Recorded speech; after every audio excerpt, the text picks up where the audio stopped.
जय हिंद दोस्तों, आप सभी लोगों का हमारे इस YouTube चैनल में बहुत बहुत स्वागत है। प्रतियोगी परीक्षाओं को मद्देनजर रखते हुए आज जो हमारा टॉपिक है वो है अव्यय। आज हम आपको अव्यय के बारे में पूरा देने की कोशिश करेंगे। ठीक है दोस्तों, यानी अव्यय का एक भी चीज आपको मैं छोड़ने नहीं दूंगा। ठीक है, तो अव्यय को जानते हैं। सबसे पहले अव्यय होता क्या है, तो आइए देखते हैं अव्यय क्या होता है। अव्यय देखिए, इसका जो निर्माण है वो अ धन व्यय के योग से हुआ है। अधन व्यय, अधन व्यय। देखिए, इसके नाम से पता चल जाए अधन व्यय। अधन व्यय को हम क्या कहते हैं दोस्तों?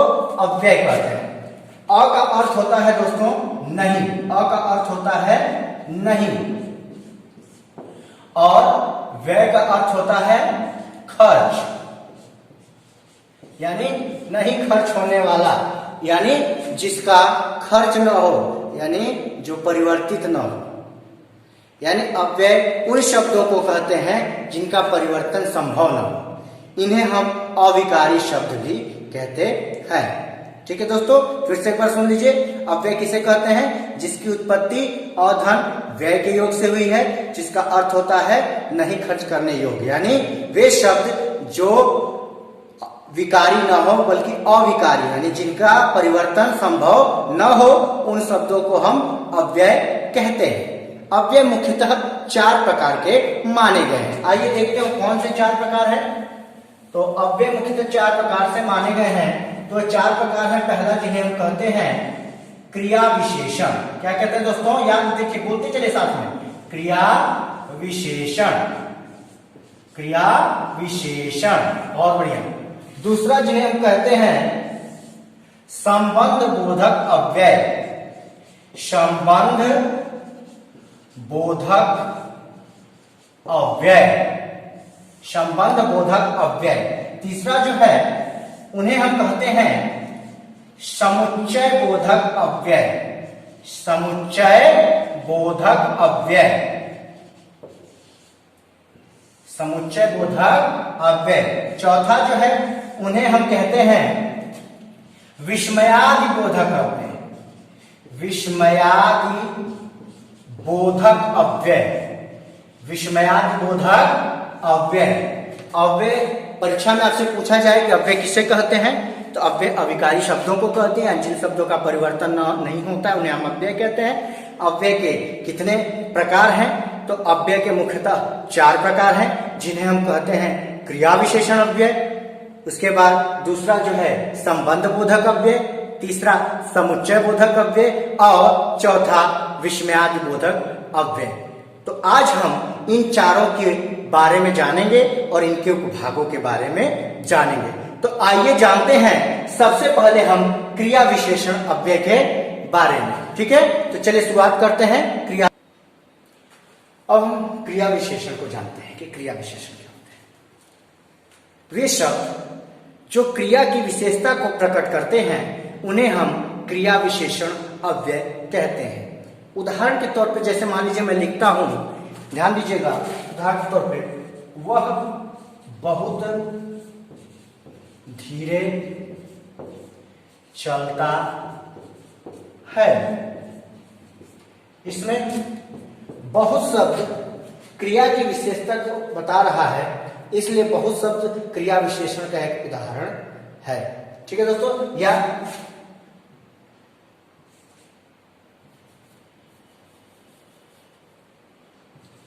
धीरे चलो,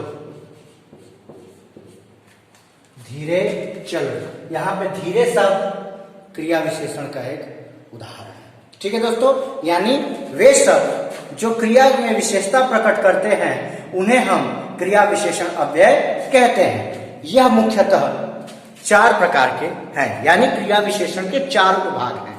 आइए जानते हैं इनके उपभागों के बारे में। तो सबसे पहले मैं आपको बताना चाहूंगा कि इनके 4 उपभाग कौन कौन से, ये देख लीजिए।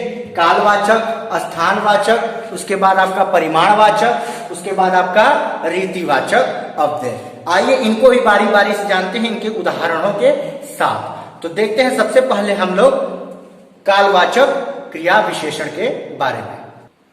कालवाचक क्रिया विशेषण अव्यय के बारे में हम लोग जानेंगे। देखिए दोस्तों, मैं सभी अव्यय के बारे में आपको पूरा डिटेल जानकारी दे रहा हूं और वीडियो में आपको ऐसा नहीं मिलेगा, उसमें आपको केवल मोटा मोटा बता दिया जाएगा। लेकिन आपकी परीक्षा बहुत महत्वपूर्ण है आपके लिए, आपका जीवन से संबंधित है वो, तो आपके जीवन के साथ कोई भी गलत चीजें ना हो, इसके लिए मैं मेहनत करके आपको एक एक चीज बता रहा हूं। तो बहुत ध्यान से वीडियो को देखिएगा और बहुत ध्यान से इसको याद करिएगा। याद करने के लिए वीडियो को 2 से 3 बार देख लीजिएगा, पूरा आपको क्रिया विशेषण या पूरा आपको अव्यय याद हो जाएगा। ये पूरे मैं गारंटी से कह रहा हूं। ठीक है दोस्तों, तो आइए देखते हैं हम कालवाचक क्रिया विशेषण, जहां पर जिन शब्दों से क्रिया के समय संबंधी विशेषता प्रकट हो, ध्यान दीजिएगा, जिन शब्दों से क्रिया में समय संबंधी विशेषता प्रकट हो उन्हें ही हम कालवाचक क्रिया विशेषण अव्यय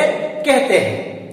इनके शब्दों के आधार पर इन्हें 3 भागों में विभाजित किया गया है, यानी इनके शब्द के आधार पर इन्हें बांटा गया है। तो शब्दों के आधार पर जो शब्द होते हैं कैसे कैसे होते हैं, तो पहला होता है समयवाचक, दूसरा अवधिवाचक और तीसरा बारंबारतावाचक। इन्हीं तीनों के शब्द आपको कालवाचक विशेषण के उदाहरण में मिलेंगे।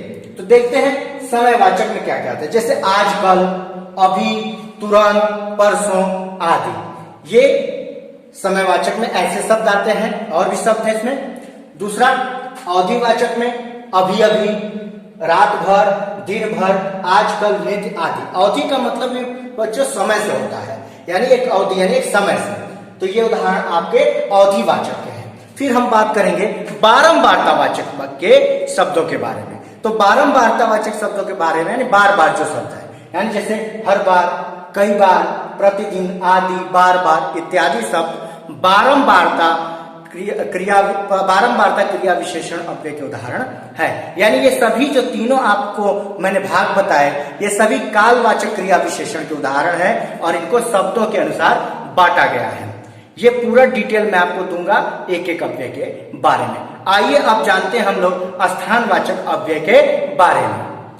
अब हम लोग जानेंगे स्थानवाचक क्रिया विशेषण अव्यय के बारे में।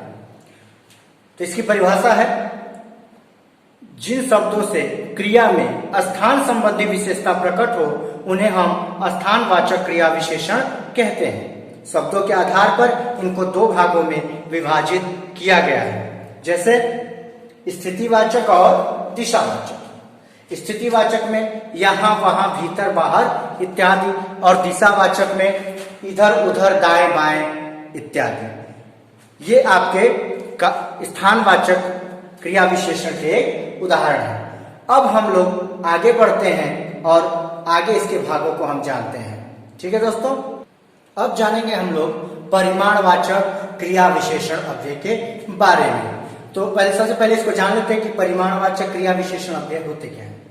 तो जिन शब्दों से क्रिया में परिमाण संबंधी विशेषता प्रकट हो, यानी नाप तोल संबंधी विशेषता, ठीक है, जिन शब्दों से क्रिया में परिमाण संबंधी विशेषता प्रकट हो उन्हें हम परिमाणवाचक क्रिया विशेषण कहते हैं।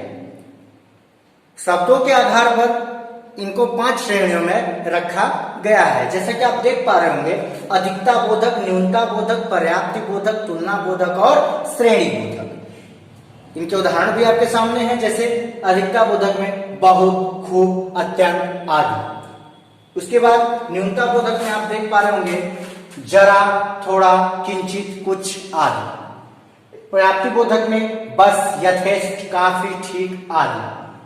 तुलना बोधक में कम, अधिक, इतना, उतना आदि। उसके बाद श्रेणी बोधक में आप देख पा रहे होंगे बारी बारी, तिल तिल, थोड़ा थोड़ा आदि। ये जो है आपका परिमाणवाचक क्रिया विशेषण के उदाहरण थे। इन्हें आप ध्यान से देख लीजिए, क्योंकि परिमाणवाचक क्रिया विशेषण के उदाहरण परीक्षाओं में अक्सर मिल जाते हैं। आइए अब देखते हैं हम लोग अगला भाग क्रिया विशेषण का। ठीक है, रीतिवाचक विशेषण, जिन शब्दों से क्रिया में रीति संबंधी विशेषता प्रकट होती है उन्हें हम रीतिवाचक विशेषण कहते हैं।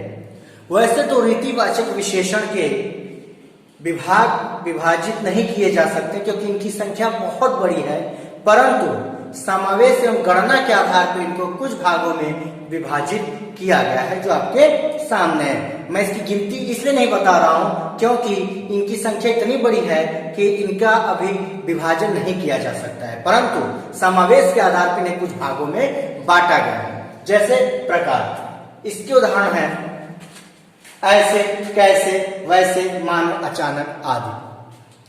निश्चय, निश्चय के शब्द या निसंदेह, अवश्य, बेशक, सच आदि।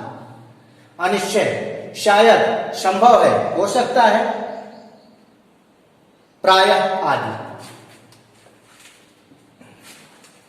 स्वीकार बोधक रीतिवाचक विशेषण देखेंगे, हाँ, हाजी, ठीक, सच आदि। निषेधवाचक रीतिवाचक विशेषण में देखेंगे न, नहीं, गलत, मत आदि। निषेध का अर्थ नहीं से भी। अवधारणवाचक में देखेंगे, या इसको अवधारणवाचक इसलिए कहते हैं क्योंकि लोगों की अवधारणा से ये जुड़ा हुआ है, यानी एक हैबिट, जैसे तो, ही, भी, मात्र, भर, तक आदि। कारणवाचक इसलिए, क्यों, काहे को आदि। ये रीतिवाचक क्रिया विशेषण के कुछ उदाहरण थे। अब हम लोग जानेंगे संबंधवाचक के बारे में। तो आइए देखते हैं कि संबंधवाचक अव्यय के बारे में क्या कुछ जान सकते हैं। संबंध बोधक अव्यय जानेंगे हम। जिन शब्दों से किसी भी शब्दों में संबंध की विशेषता प्रकट हो या संबंध प्रकट होने हम संबंधवाचक अव्यय कहते हैं, यानी वे शब्द जो संज्ञाओं या सर्वनामों के बीच में संबंध को दर्शाते हैं उन्हें हम संबंधवाचक अव्यय कहते हैं। संबंधवाचक अव्यय के 3 भागों में बांटा गया है। वो 3 भाग कौन कौन से आपके सामने आप देख सकते हैं, प्रयोग के आधार पर, अर्थ के आधार पर और व्युत्पत्ति के आधार पर। अब हम लोग पहले संबंधवाचक का एक उदाहरण देख लेते हैं। देखिए, संबंधवाचक जैसे कि मैंने आपको बताया, जो संज्ञा या सर्वनाम में संबंध को प्रकट करने का कार्य करे उन शब्दों को हम संबंधवाचक अव्यय कहते हैं। जैसे मैं एक उदाहरण लिखता हूं, जैसे मैं राम के बिना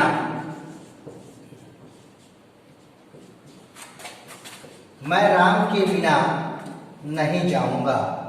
मैं राम के बिना नहीं जाऊंगा। मैं राम के बिना नहीं जाऊंगा। देखिए, इसमें मेरा और राम का जो संबंध है उसको दर्शाने वाला शब्द है बिना, यानी यहां पे जो बिना है इसे हम कह सकते हैं ये संबंध बोधक अव्यय का एक उदाहरण है, या संबंधवाचक अव्यय का एक उदाहरण है।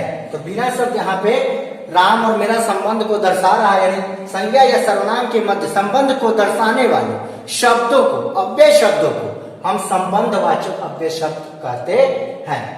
इनको संबंधवाचक भी कह सकते हैं और इनको संबंध बोधक भी कह सकते हैं।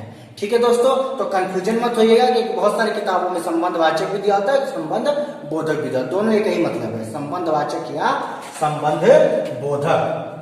संबंध बोधक, ठीक है दोस्तों, इस बात का ध्यान रखिएगा, इसमें कंफ्यूजन मत होइएगा। यानी संबंध बोधक अव्यय उसे कहते हैं जिन अव्यय शब्दों से किसी भी संज्ञा या सर्वनाम में आपस में संबंध प्रकट होता हो उन्हें हम संबंध बोधक या संबंधवाचक अव्यय कह सकते हैं। अब जानते हैं हम लोग सबसे पहले इसका प्रयोग के आधार पर। तो आइए देखते हैं प्रयोग के आधार पर अव्यय कितने प्रकार के हैं।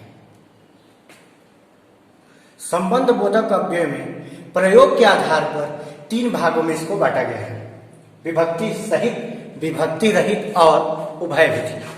इनको हम जानेंगे।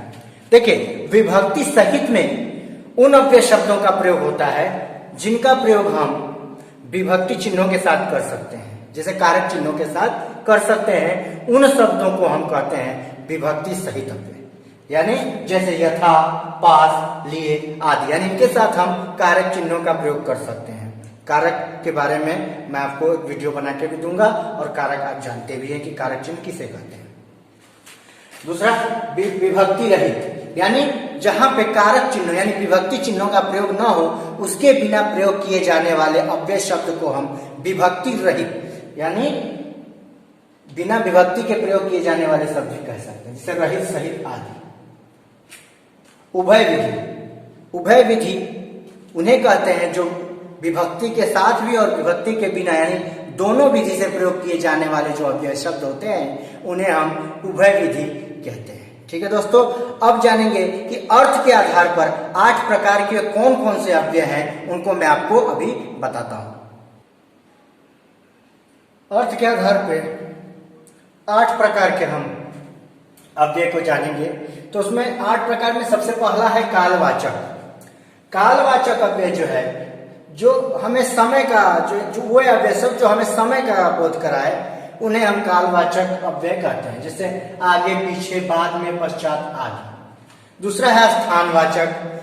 वे अव्यय सब जो हमें स्थान संबंधी बोध कराए उसे हम स्थानवाचक अव्यय कहते हैं, जैसे आगे, पीछे, ऊपर, नीचे आदि। यहाँ पे आगे पीछे आप कालवाचक और स्थानवाचक दोनों में देख रहे हैं, तो इसका जो आप इसका कंफ्यूजन आपको दूर वहां पे हो जाएगा जब इसके वाक्य आएंगे। जैसे मैं कहूं कि मैं उससे आगे हूं, यानी वहां पे स्थान है कि मैं उससे आगे हूं, मैं उससे आगे पहुंचा, यहाँ पे समय का बोध है यानी कालवाचक अव्यय है। तो ये आपको वाक्य पर कंफ्यूजन को दूर कर देंगे। जब वाक्य आपके सामने आएंगे तो वाक्य आपको ये समझा देंगे कि ये कालवाचक है कि स्थानवाचक है, इसमें आपको कंफ्यूज नहीं होने देंगे। ठीक है, तो इसके लिए आप बेफिक्र रहिएगा। दूसरा दिशावाचक, जहां पे हमें दिशा संबंधी जो अव्यय शब्द हमें दिशा संबंधी बोध कराए उन्हें हम दिशावाचक अव्यय कहते हैं। ठीक है, दिशावाचक संबंध बोधक अव्यय कहते हैं, जैसे और, तरफ, आस पास आदि। इसका साधनवाचक यानी वे अव्यय शब्द जो हमें साधन का बोध कराए उन्हें हम साधनवाचक कहते हैं, जैसे माध्यम, मार्फत, द्वारा, सहारे आदि।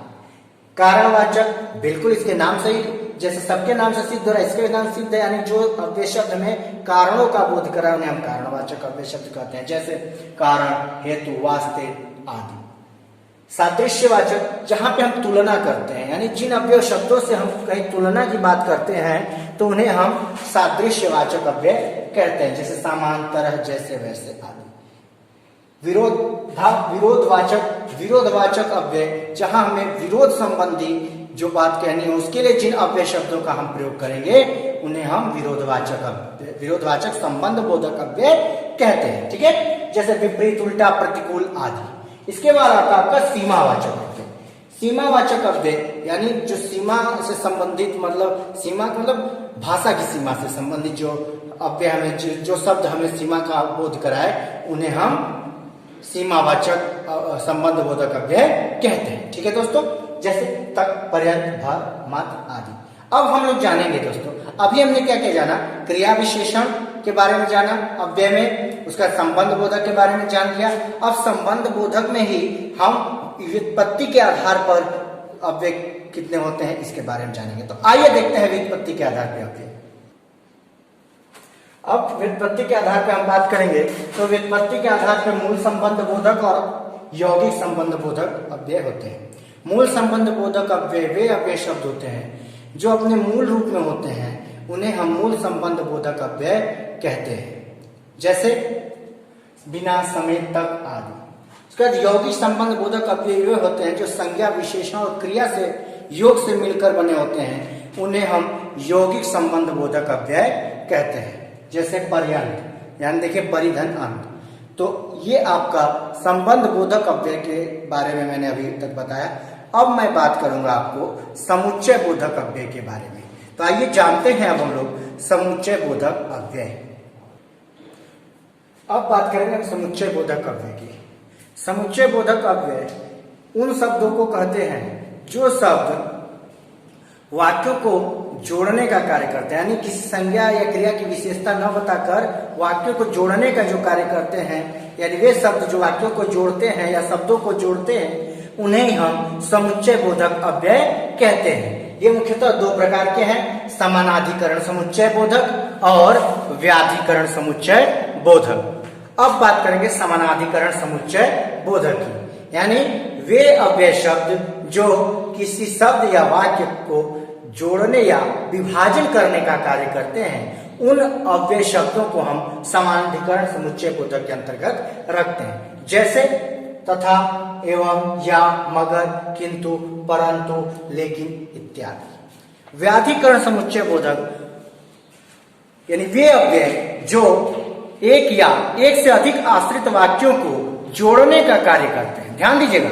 एक या एक से अधिक आश्रित वाक्यों को जोड़ने का कार्य करते हैं, उन्हें हम व्याधिकरण समुच्चय बोधक अव्यय कहते हैं। जैसे क्योंकि, ताकि, तथापि, यदि तो, मानो, यानी आदि। ये तो बात हो गई समुच्चय बोधक अव्यय की। अब दोस्तों हम बात करेंगे विस्मयादि बोधक अव्यय की।